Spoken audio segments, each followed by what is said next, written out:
नमस्कार दोस्तों, स्वागत है आपका हमारा YouTube channel your online CA पर। आज की इस वीडियो में बात करेंगे हम सेल ऑफ प्रॉपर्टी के कैपिटल गेन के बारे में। अगर किसी ने अपनी प्रॉपर्टी बेची है तो उसे कैपिटल गेन में लॉन्ग टर्म कैपिटल गेन हुआ है या फिर शॉर्ट टर्म कैपिटल गेन हुआ है, वो कैसे कैलकुलेट कर सकता है। साथ ही मैं आपको कैलकुलेशन करके बताऊंगा एक्सेल के अंदर कि कैसे आप long term capital gain calculate कर सकते हैं। वैसे तो जो आपकी आईटीआर जो आप उसके अंदर वैल्यू डालते हैं ऑटोमेटिक वो है कॉस्ट ऑफ इंडेक्सेशन के हिसाब से वो वैल्यू आप पे उठा लेती है, लेकिन आपको खुद से भी कैलकुलेट करनी आनी चाहिए। वो कैसे आप कैलकुलेट कर सकते हैं और लाइव आपको मैं आईटीआर में भर के दिखाऊंगा कि कैसे आप फिगर जो है आपको आईटीआर के अंदर डालनी है। तो चलिए वीडियो शुरू करते हैं। वीडियो शुरू करने से पहले अगर आपने हमारे चैनल को अभी तक सब्सक्राइब नहीं किया तो प्लीज़ चैनल को सब्सक्राइब करें और बेल आइकन को दबाना ना भूलें। मैंने एक एग्जांपल ले लिया यहाँ पर। पहले यहाँ पर लॉन्ग टर्म कैपिटल गेन की बात करेंगे, उसके बाद हम शॉर्ट टर्म कैपिटल गेन की बात करेंगे।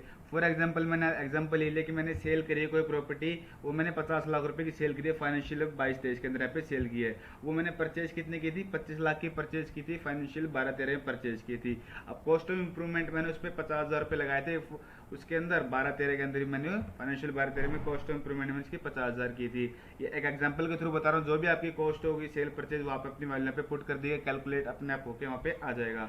अब बात करते हैं, सबसे पहले यहाँ पे आपसे पूछता है सेल वैल्यू। ये फॉर्मूला होता है इस तरीके से लॉन्ग टर्म कैपिटल गेन जो है कैसे आप कैलकुलेट कर सकते हैं। सबसे पहले आपकी सेल वैल्यू पूछेगा, सेल वैल्यू कितनी है आपकी 50 लाख की, जो हमने 50 लाख की सेल की है। उसके बाद पूछेगा आपकी परचेज की वैल्यू, जो आपने कितनी परचेज की थी, परचेज की वैल्यू की 25 लाख थी। लेकिन यहाँ पे इस केस में क्या होगा, यहाँ आपकी जो वैल्यू थी 12-13 में और 22-23 में, जो 25 लाख की वैल्यू आज के टाइम पे वो उसका जो कॉस्ट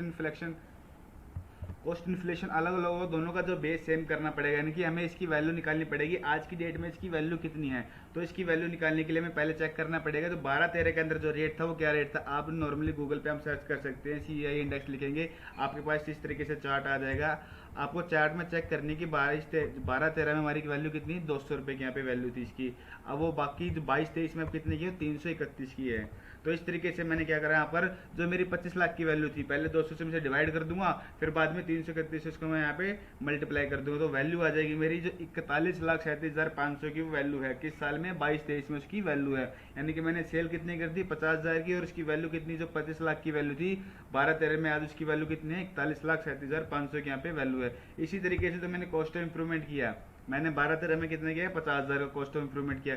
लेकिन उसकी वैल्यू कितनी है, कॉस्ट ऑफ इंप्रूवमेंट जो मैंने किया जो 22-23 में, उसकी वैल्यू कितनी होगी। ठीक इसी तरीके से जो रेट था उसका उस टाइम पे 200 रुपये और आज के रेट में 22-23 का 331, यहाँ पे मैंने मल्टीप्लाई कर दिया उसको, तो मेरा रेट आ जाएगा यहाँ पे 82,750 का। यानी कि इंप्रूवमेंट की जो कॉस्ट मेरी 22-23 में कितनी है, 82,750 की है, जो कॉस्ट मेरी 12-13 में 50,000 की थी।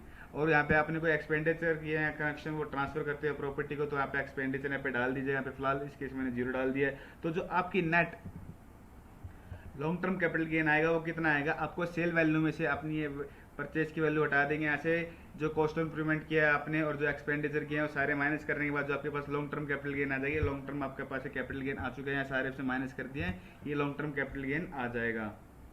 इसको आईटीआर में डालने से पहले आपको शॉर्ट टर्म कैपिटल गेन बता देता हूँ। आपको शॉर्ट टर्म कैपिटल गेन के अंदर आपने कितने की वैल्यू, कितने की सेल करी है, 50 लाख की सेम सेल करी है।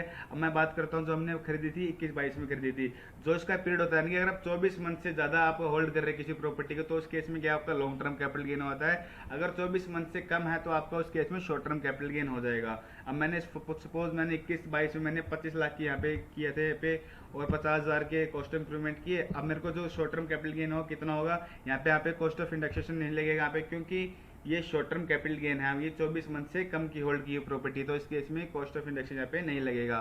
तो टोटल यहाँ पे मैंने माइनस कर दिया 50 में 25 और 50 माइनस करके कितना प्रॉफिट हो गया, 24,50,000 का। इस केस में मेरे को शॉर्ट टर्म कैपिटल गेन यहाँ पे हो जाएगा। अब बात करते हैं आईटीआर के अंदर से कैसे दिखाना है। तो चलिए पोर्टल पे लाइव आपको मैं दिखाता हूँ। आईटीआर मैंने लॉगिन किया हुआ है। सबसे पहले हम बात करते हैं इसके अंदर जो शॉर्ट टर्म कैपिटल गेन और लॉन्ग टर्म कैपिटल गेन जो हमारे यहाँ पे आएगा, शेड्यूल कैपिटल गेन के अंदर आएगा। ये आईटीआर 2 मैंने ओपन की हुई है। कोई सैलरी पर्सन है फिर अदर देन सैलरी है तो इस केस में क्या है, आईटीआर 2 आप यहाँ पे सिलेक्ट कर सकते हैं। अगर किसी की बिजनेस से इनकम है तो उस केस में वो आईटीआर 3 के अंदर कैपिटल गेन की इनकम अपनी दिखा सकता है। अब मैं सबसे पहले इसमें ऑप्शन सेलेक्ट करेंगे लैंड और बिल्डिंग, यहाँ पे मैंने सेलेक्ट कर लिया। यहाँ पर कंटिन्यू पे क्लिक करेंगे, ऐड डिटेल्स पे यहाँ पे इस पे करके क्लिक करके आपको ऐड डिटेल्स पे क्लिक करना है। सबसे पहले आपसे पूछा है डेट ऑफ परचेज और डेट ऑफ ट्रांसफर, आपने किस डेट को यहाँ पे परचेज की थी, आपको डेट यहाँ पे डाल देनी है। यहाँ पे डेट में सेलेक्ट कर लेता हूँ हमने 12-13 की डेट डाली। पहले लॉन्ग टर्म की बात करते हैं, हम लॉन्ग टर्म पे करते हैं। ये 2012 मैंने जून यहाँ पे खरीदी, 12 जून को यहाँ पे डेट डाल देता हूँ। डेट ऑफ सेल यहाँ पे मैंने मार्च की दिखा दी, मैंने 16 मार्च की। तो मैं कैलकुलेट करूँगा जैसे ही, ये देखिए यहाँ पे लिखा हुआ कि आपकी जो है 24 मंथ से ज़्यादा की, तो इस केस में कि आपका लॉन्ग टर्म कैपिटल गेन है। तो यहाँ पे ऐड पे क्लिक करेंगे। ऐड पे क्लिक करने के बाद यहाँ पे देखिए सबसे पहले आपसे पूछता है full value of consideration receivable, आपने कितनी वैल्यू में, आपने कितनी में सेल की। यहाँ पे मैंने वैल्यू डाल दी 50 लाख की मैंने सेल की है। स्टैम्प पेपर भी इतने की मैं यहाँ पे वैल्यू डालता हूँ, स्टैम्प पेपर इसकी वैल्यू है।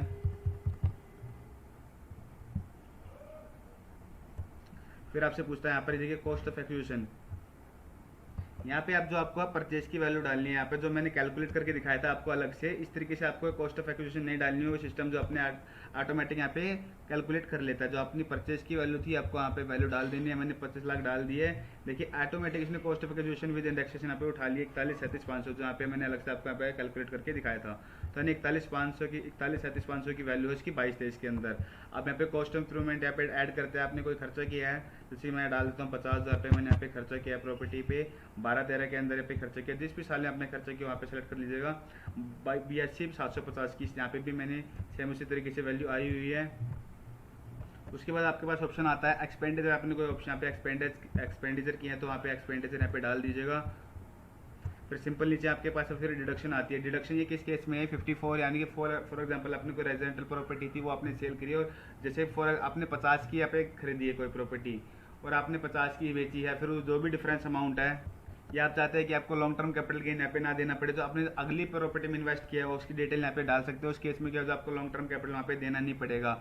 यहाँ पे इन सेक्शन की बात करते हैं, यहाँ पे ऐड यहाँ पे डिटेल कर सकते हैं यहाँ से। फॉर एग्जांपल यहाँ पे 54 की बात करते हैं, रेजिडेंशियल प्रॉपर्टी की यहाँ पे बात करते हैं, यहाँ पे आपने कोई प्लॉट बेचा है तो इस तरीके से 54F के अंदर वो उसके अंदर डिडक्शन आती है। तो जो भी आपकी डिडक्शन आप अगर लेना चाहें आपने ली हुई है तो यहाँ पे ऐड करके उसकी वैल्यू डाल सकते हैं। यहाँ पे इस केस में मेरा ऐसा कुछ नहीं है, फिलहाल मैं इसे यहाँ पे डिलीट कर देता हूँ। अभी देख सकते हैं मेरा यहाँ पे जो प्रॉफिट आ रहा है लॉन्ग टर्म कैपिटल गेन का, ये आ रहा है 779750, जो मेरे यहाँ पे मैंने आपको एक्सेल में यहाँ पे अलग से कैलकुलेट करके दिखाया था। अब इस तरीके से आपको नेम ऑफ बायर डाल देना, परसेंटेज ऑफ शेयर कितने परसेंटेज है, आपके 2 बायर हैं तो 50-50 जिस भी रेशो में वो आपका प्रेशर डाल देनी है। अमाउंट डाल देनी कितने कितने अमाउंट की आपने उनके दिए अलग अलग, अगर वो अलग रेशो में आपने सेल किए तो इस तरीके से आपका अमाउंट डाल देना है। एड्रेस ऑफ प्रॉपर्टी डालना है आपको, इस तरीके से एड्रेस वगैरह स्टेट करके आपको ऐड करके सिंपली यहाँ पे आपको ऐड पे क्लिक कर देना है। तो इस तरीके से जो है आपको आईटर के अंदर लॉन्ग टर्म की जो है आपकी फिगर यहाँ पे दिखानी है। अगर हम शॉर्ट टर्म की बात करें, मैं इसे रीसेट कर देता हूँ, यहाँ पर डेट यहाँ पर चेंज कर देंगे। मैं बात करता हूँ शॉर्ट टर्म की, फॉर एग्जांपल मैं दिखाता हूँ कि मैंने 21-22 के अंदर यहाँ पर मैंने प्रॉपर्टी ली थी कोई। अब 21-22 के अंदर वो शॉर्ट टर्म आपका आ जाएगा। वैसे मैं मार्च में दिखाता हूँ, यहाँ पर दिसंबर में अपने दिखाता हूँ मैं। फॉर एग्जांपल ऐसे 3 दिसंबर की डेट डाल दी मैंने, सेल मैंने मार्च में की है तो यहाँ पे मैं कैलकुलेट करूँगा ऐसे। ये देखिए 24 महीने से कम है तो ये आपकी शॉर्ट टर्म कैपिटल गेन हो जाएगा। ऐड पे हम क्लिक करेंगे।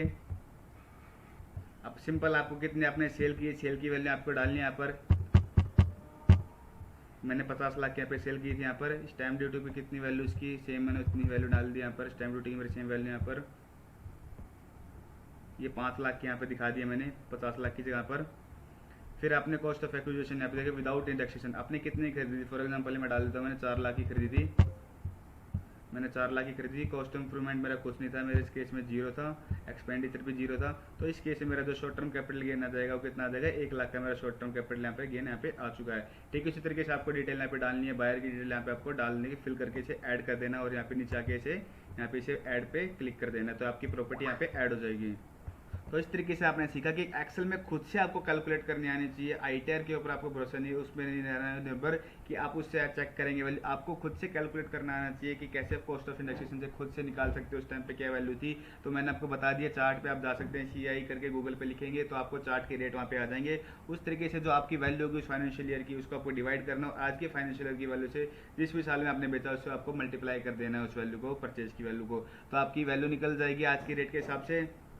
फिर आपको उसको वैल्यू को माइनस कर देना है सेल के हिसाब से, जो आपकी सेल की वैल्यू थी, जो आपकी नेट जो लॉन्ग टर्म कैपिटल गेन आ जाएगा, लॉन्ग टर्म कैपिटल गेन आपका माइनस करके यहाँ पर आ जाएगा। और फिगर्स आपको मैंने बता दी हैं कैसे आपको आईटीआर के अंदर दिखानी है। किसी को अपनी आईटीआर फिल करवानी है, फिर जीएसटी रिलेटेड कोई भी काम है तो मैं उसकी जो डिटेल अपनी है डिस्क्रिप्शन बॉक्स में डाल दूंगा, आप वहाँ से हमें कांटेक्ट कर सकते हैं। और डिस्क्रिप्शन बॉक्स में कुछ मैं इंपॉर्टेंट वीडियो जो इनकम टैक्स और जीएसटी रिलेटेड इंपॉर्टेंट वीडियोस है उनके लिंक भी डिस्क्रिप्शन बॉक्स में डाल दूंगा, आप वहाँ से देख सकते हैं। तो फ्रेंड्स, आज की वीडियो में बस इतना ही। अगर इस वीडियो से रिलेटेड आपको कोई भी क्वेश्चन हो तो हमें कमेंट डाउन कर सकते हैं। और ये वीडियो आपको अच्छी लगी हो तो प्लीज़ वीडियो को लाइक करें, चैनल को सब्सक्राइब करें। Thank you.